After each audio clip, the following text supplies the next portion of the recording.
How many people you say can win the scoring title? Not one, not two, but three legitimate players in the NBA going into the last week. When looking at all the accolades, this might be the most tightly contested one yet. And as I am talking about the contest for the scoring title, all three players within 0.19 of each other going into the last round of matches. It's going to be incredible. LeBron James, you already know, one of the greatest basketball players of all time, four-time champion, four-time league MVP, or finals MVP, excuse me. And of course, primarily a playmaker, but showing that he can still be a scorer in this league. Joel Embiid, arguably the story of the league this year and what he's done in carrying Philadelphia. Can he now win his first MVP? And of course, which will increase his chances of winning the first scoring title as well. And Giannis Antetokounmpo, crowned on this show the best player in the NBA currently, a force of nature.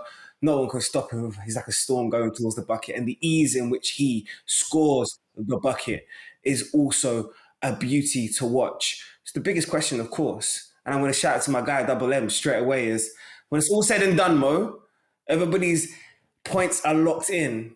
Who will be the scoring champion? Well, Jaydee, I'm going to keep it 100 with you right now.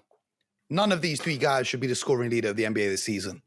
The NBA scoring leader should be the player that scores the total amount of cumulative points throughout the season. And this year, that would be DeMar DeRozan, because we need to reward games played. DeMar DeRozan has scored the most points in the NBA this season. He's played more games than all those other three guys that you had on that list, 73 games, okay? And he's put up over 2,000 points. For me, that's how the scoring leader should be decided. But if you're asking about points per game, and we're going to break it down between these three, well, we got to look at the remaining schedules for these guys, because it's all neck and neck. I think Embiid, Giannis, LeBron is separated by 0.2.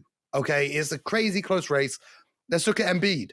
He's got 4 games left. 2 of them against Indiana, 1 against Toronto, 1 against Detroit. I think he's going to ball out.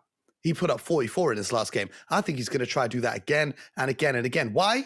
Because I think he wants that MVP crown really badly. And I think if he wins the scoring title, it's just another reason for voters to select him as the most valuable player.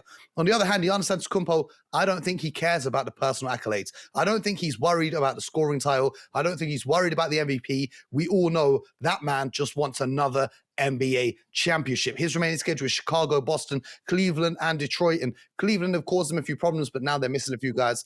So we've got to see how that goes. But I don't think he's going to be going all out to fill up stat sheet. I think he just wants to win the games and get to the playoffs. And the Bucks and the Sixers have got the same record right now, so they're going to be fighting for position. So they've got to focus on winning the games. LeBron James, on the other hand, he needs to play 2 more games to qualify for the scoring title. And he's got Phoenix, Golden State, OKC, and the Denver Nuggets. I think he can just turn up against the OKC Thunder, drop a 50-piece on them, turn up on the Golden State Warriors, who are struggling without Steph Curry, maybe drop a 50-piece on them too, and walk away with a scoring title. But that is the reason why I believe it should be the total amount of points scored, because he's going to be playing the minimum quantity needed, 70% of his team's games, to qualify for this race. It should be awarded to the player who scores the most total points throughout the season. I respect that, Mo. No two ways about it. BJ, I'm going to take you down memory lane real quick. We remain on pace for one of the closest 3-player race in history, or however else you want to turn around and title it. But there's no two ways about it. This is one of the closest scoring titles to date. Do you remember the one previous, 1978? The Iceman, George Gervin, and David Thompson. Remember how that went down? David, how that went down, right? Yeah. It was like the last day, right? The last day. The last day. Give the ball to each one of those players. Let them enjoy themselves. Right. Show themselves and their artillery in being all-level scorers. But BJ, this is an enthralling race. I feel like when you look back on it in history, we're going to appreciate this later on. But when it's all said and done, who is going to win the scoring title? You know, I can appreciate the argument that was just made here by Mo and made some very valid points about, you know, total points. However, the rules now are the rules, and we must look at it for what it is. And I think there are 2 players in particular, they have bigger fish to fry right now than the scoring title. That's Giannis and Joel. They both have to be concerned about winning, seeding, and all of those things. So I think it's going to be very difficult for both of those players to figure out how to have big games, which is certainly possible, but it's going to be much more difficult and a difficult process for them to have 40, 50-point games at this junction of the season, because if they get up by 20 points, the first thing I'm doing is I'm making sure that I set those guys out because I just want to do the absolute necessary things that's necessary to win games for seeding, so forth and so on, because both of those teams will be in the playoffs. So I think this gives LeBron James a different task. And I think it's very important for LeBron James at 37 years of age to win the scoring title. And, the pace that he's on, he's scoring in the game now at a very high clip. And as of now, I know mathematically they're not eliminated, but I don't think he has the same pressure that those other two have, which will allow him to go out and try to go out there and score big numbers, 35, 40 points. And I think that gives him an advantage, which I think will allow him to win the scoring title this year, with averaging probably over 30, 31 points a game when it's all said and done.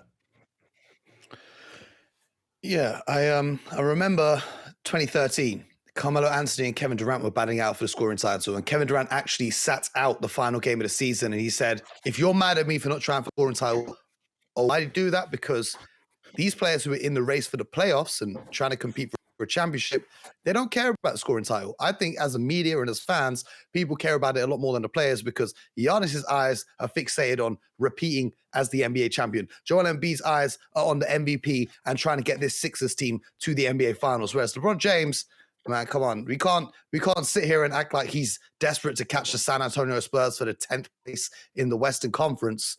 He's just out here for the vibes now. He wants to win that scoring title, next season overtake Kareem, and cement himself as the number one scorer in NBA history. And all credit to him, he's had an amazing career. But what BJ said, the other two guys in Giannis and Embiid, they've got bigger things in play. Whereas for LeBron, the Lakers have really not won anything this season. So it'd be nice for him to win something at least. BJ, how much will it be important to LeBron's legacy when you think about it? Being the oldest scoring champion of all time as well, and knowing that storybook that he's continuously writing now, how important will this be for his legacy and his overall picture, winning it this late in his career? Well, it'll be one of those things that it'll be like a footnote of all of his accomplishments and things that he's done over a 19-year career. However, his legacy will be built on what he was able to achieve as far as, one of the big things you probably will talk about is points scored. Certainly we will talk about the championships and all of the things and how many times he's gotten to the finals. So I think it will be one of the many accomplishments that he's had. But I think the most amazing thing about his career, when you talk about his legacy, is the length of time. I mean, he's played the game at a high level. I mean, you're talking 19 plus years now. For him to be able to score 30 points a night at 37 years of age is that's an incredible, incredible thing. So I think it will be one of many, but ultimately it'll all come down to the following. How many championships have you won? What have you, that's your contribution to this game and to what you've done, especially in a player of his caliber and the expectations. And, he's had an amazing career, and you know what? And look like he can still play the game maybe a couple more years at at a high level as well. I just got to say one thing. We're talking about these three great scorers in the league right now, averaging 30 points, 30.1, 30.2. It just puts into context how great it was that there was a player who averaged 30.1 points for their entire career. That man being Michael Jordan, to do it for his entire career, not just for one single season. So I hope the young kids watching this put that into context of just how great that career was too. Was there any reason to say that apart from the fact that of course we know we can? I'm looking at the numbers. MJ's greatness. I'm looking at the numbers, and I'm looking at 30.2 points per game, 30.1 points per game, and I'm thinking that number rings a bell. 30.1 points per game. Oh yeah, there's a guy who did it for his entire career. So I just wanted to appreciate the greatness. I like it. What I will tell man and say is a man that knows Michael Jordan very well is, of course, a man that was his running mate, the man on our show right here, BJ Armstrong. And shout out to you because I've seen the new web series you're doing online right now with the NBA team that write some great articles online, and they're talking about some of those chronicles, man. Just give us a little preview about what you were talking about in terms of when you're diving in between the relationship between you and MJ and the greatness that you guys achieved together. Well, Michael he's a unique fixture in American sports and American culture, really throughout the world, maybe one of the most popular figures ever. And when you talk about the journey of the modern superstar, okay, Michael Jordan is right up there, and you begin to think of what that means. I mean, he is the measurement for success and excellence and whatever you're talking about and what he's been able to achieve, as a basketball player and what he was able to do. So I think more than anything is really just trying to humanize him in a way, because we talk about what he did on the court, right? You talk about the scoring titles and you talk about winning championships and defensive player of the years and all those things. But the most important thing was his respect for the game and how he respected that game. He never cheated the game, and he always was willing to lay that on the line every single night, for his team, for his teammates, for the fans, because he always had this mentality that, it may be someone in this arena that may only have one time ever in their lifetime to see me play. And I want to give them the very best. And he approached practice, he approached the game. And, I always say, he was phenomenal in the games, right? We can talk about all those things, but he was the most incredible practice player I've ever seen.